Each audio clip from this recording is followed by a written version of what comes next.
What's up, everybody? How's it going? It's your boy, Mr. Almighty Lewis, back at you with another video. Oh yeah, and this is gonna be the last video of 2020. All right, so without further ado, let's go ahead and get started. But before we do, make sure you subscribe and make sure you hit that like button. All right, so 2020. Well, what a year, right? What a year. So many things happened, and of course, primarily the pandemic happened all over the world, and it affected us in very, very different ways. And so in this video, I just sort of want to summarize, things that I learned throughout 2020. Of course, I'm not going to go too deep, or else this video is going to extend really long, and I'm really going to try to keep this video short. So 2020, it was crazy, right? Sort of at the beginning of the year, we had the quarantine, the mandatory quarantine, at least here in California. And so it was mandatory for us to stay home, and only essential businesses were allowed to open. So if you weren't employed by one of these essential businesses, you were pretty much just forced to stay home and really not go to work, or really not really do much, because most places were closed. And so the only really thing you could do is just stay home and maybe, go out and shop for any essential needs that you had. And at the same time, most people were really scared about this whole pandemic stuff. So, people were panicking. There was a lot of people just buying toilet paper. We all know that meme right there.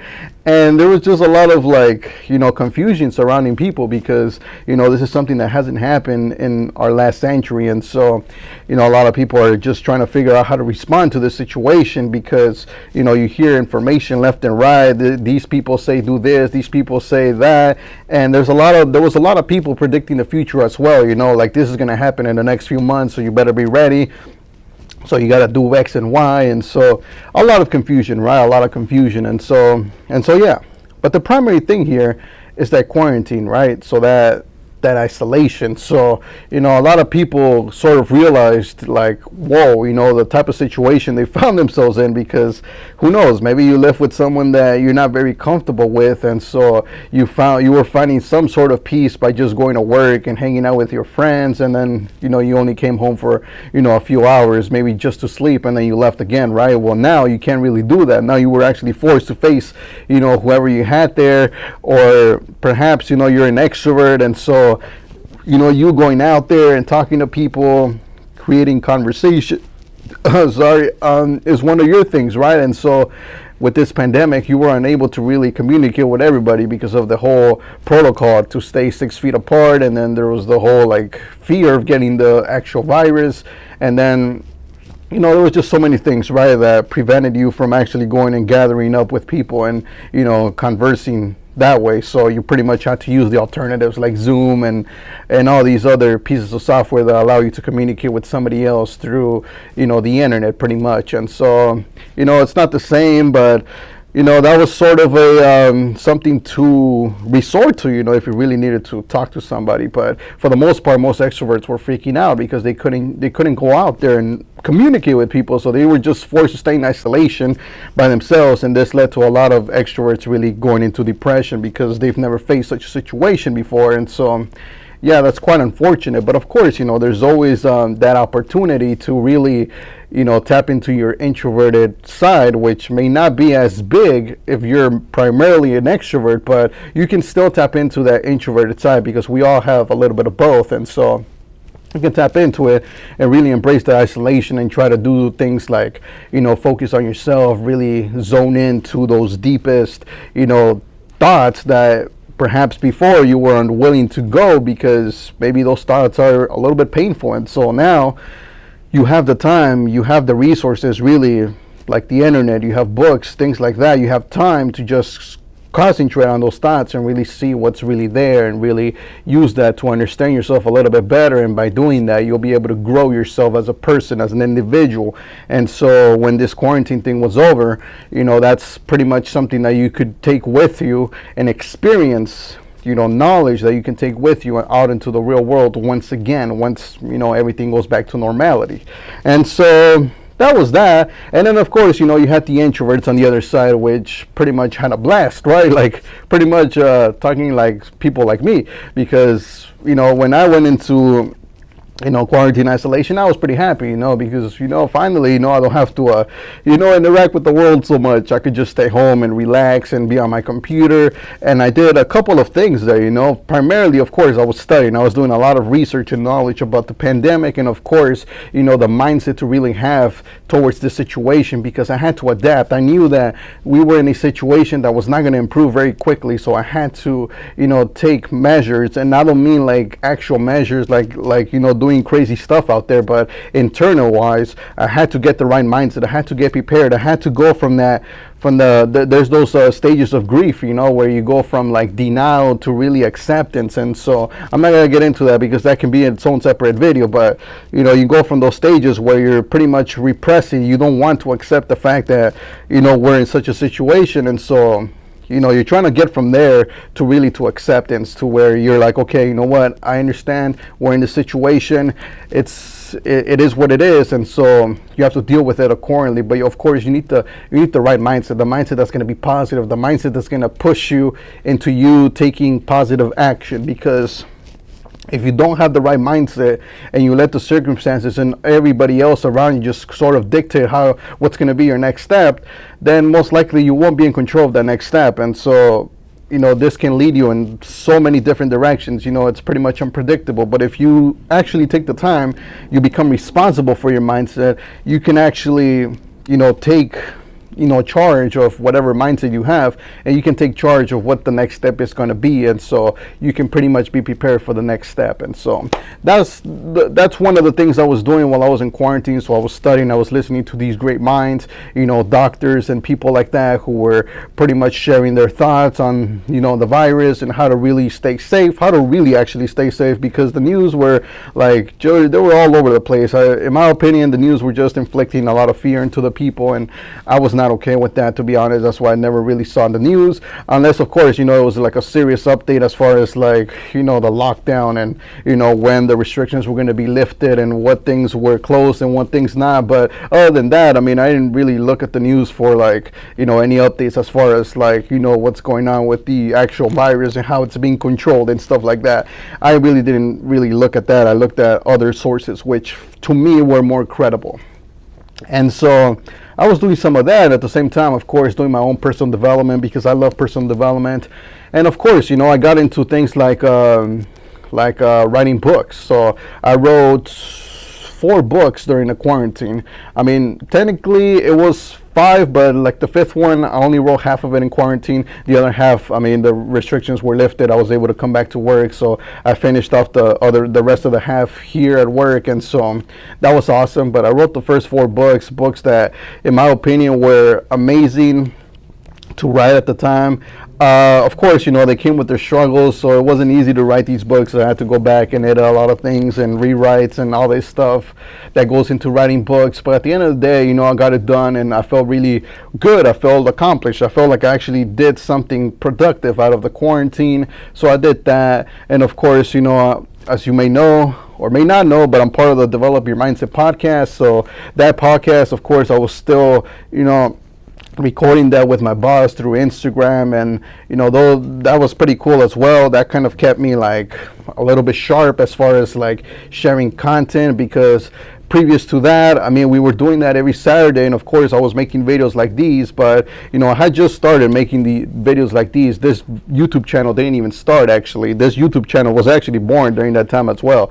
That's when I actually decided to transfer all the videos from originally where they were, which was in IGTV over there on Instagram. I transferred them from there to here, and so eventually I made the full transition where I no longer post these long videos over at Instagram at IGTV. I just post them here directly. So if you want to catch every single one of my newest videos, you have to subscribe in order to do that. But yeah, so this YouTube channel was born during that time. Of course, I rebranded some of the things that I had as far as like the place where I worked at, with the jewelry part. I created this channel, and of course I started to fix some things with my music channel over there where I rap, and so that's already pretty cool over there. And so yeah, there was a lot of all that work being done, and of course just spending time with family, I was able to connect a little bit better. So that was quite of a benefit to me, because I had never really connected with my family as much. I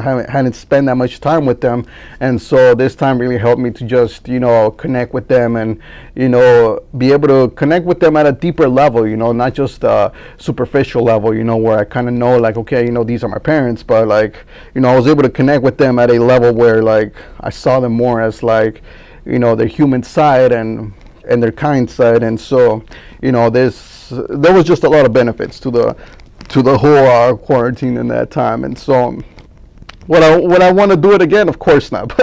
But I mean, that's something that just happened. Sure, maybe I do create something like this in the future, but of course, hopefully it doesn't have to be something that's like mandatory, because mandatory, it's never good.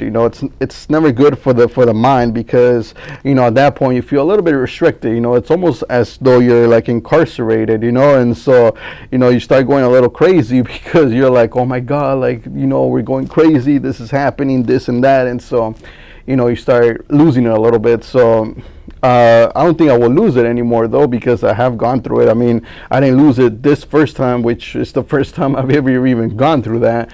I don't think I'll be losing it the second time, because I'm a little bit more prepared mentally. I know exactly what to expect now, and so it's nothing that's new to me. And so I even studied psychology behind like people who have been in prison, and so how they handle like being incarcerated and being in such a small confinement for such a long period of time, and how do they keep themselves sane and stuff. And so I was listening to people like that as well, who they were in jail, and now they're changing the world. They're creating like some of them are doing like fitness, and some of them are doing like personal development, and that's great. And so I was listening to these people. It always helps to be able to listen to those type of things, because you're able to take little nuggets and stuff like that. And so that's pretty much what happened with me in quarantine. And so that was pretty much like 2020. And then yeah, after that, after I came back here, I kind of realized like how precious it is to actually be able to step out and go to work. And so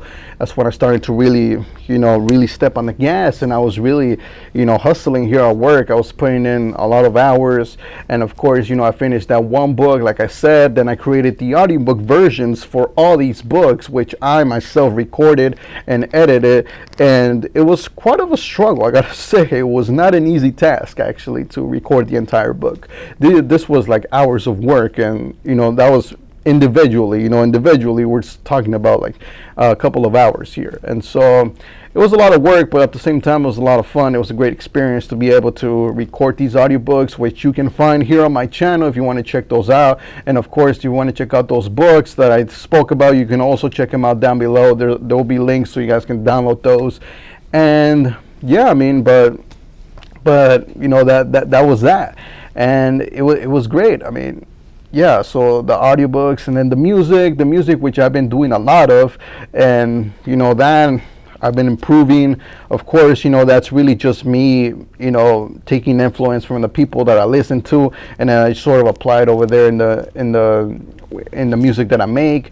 And so that's over there, and that's been going great. And so I've just been studying a lot now from now on, because now I understand that I got to be more prepared for the next time. There's got to be a lot of there's a lot of things that I wasn't really prepared for. And I was depending too much on like, the outside environment to really, provide these things. And so now I know that I gotta actually go and study and actually be aware of what's going on. Another thing really that helped was, I'm having a blank. I was gonna say about like cutting people off, and so I cut a lot of people off this year, because it was just like I just couldn't handle it anymore. I knew that I wanted to pick a specific set of people to really spend time with, and these people were going to be very few. We're talking 3 to 5 people.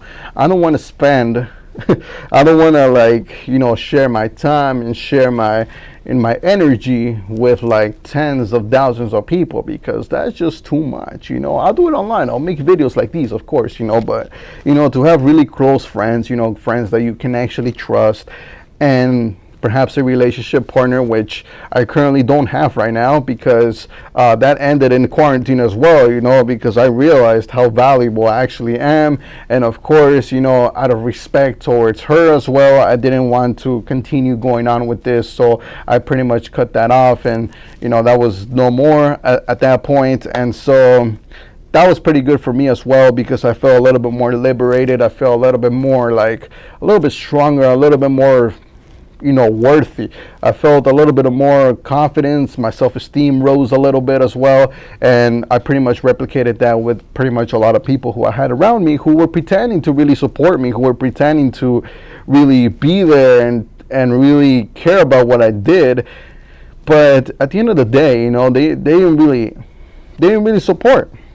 As far as to me, support is when somebody actually goes and is genuinely interested in the stuff that you do. So I was doing a lot of things, and they didn't seem to really care about many of them. I wrote these books, I did the audiobooks, I was doing music, I was making these videos, I was making videos for the company, I was making really cool funny videos, which you can find on my Instagram handle down below. But if you can't see it, it's at the Almighty Lewis. And pretty much, I was doing a lot of cool stuff, and they weren't really checking it out. And so, I mean, if I had to support somebody, and it doesn't really matter what they're doing, like if they're maybe they're doing music, maybe they're doing art, if they're doing art and they're displaying things in their gallery or stuff like that, I would personally, like, if I consider this person a friend, I would definitely want to get in there and actually check out the art. Yeah, I mean, perhaps I'm not a big fan of art, but for this person, I'll actually probably even start becoming a fan of art. I'm pretty open-minded. It's not like there's a specific thing that I hate. There are specific things that I haven't really looked into, so I don't really know much. But if somebody around me who I truly like and support is doing something like that, I would genuinely want to be part of that world, because I care about this person and I would like to support that person, and I would like to support them, whether that's through showing up, consuming their content, if they're creating content, whatever it is. Or maybe it's financial stuff. Maybe they're creating some sort of a event and they're inviting people. Maybe they own a restaurant. I would definitely want to go there and actually, I don't care. I don't want the food for free. I'll go there and I'll pay for the food. I don't care, and I'll invite people and I'll probably pay for them as well. But I always like to support in that manner, in that fashion, where you actually devote time, you devote energy, you devote your money, you devote things that you value to this person to support.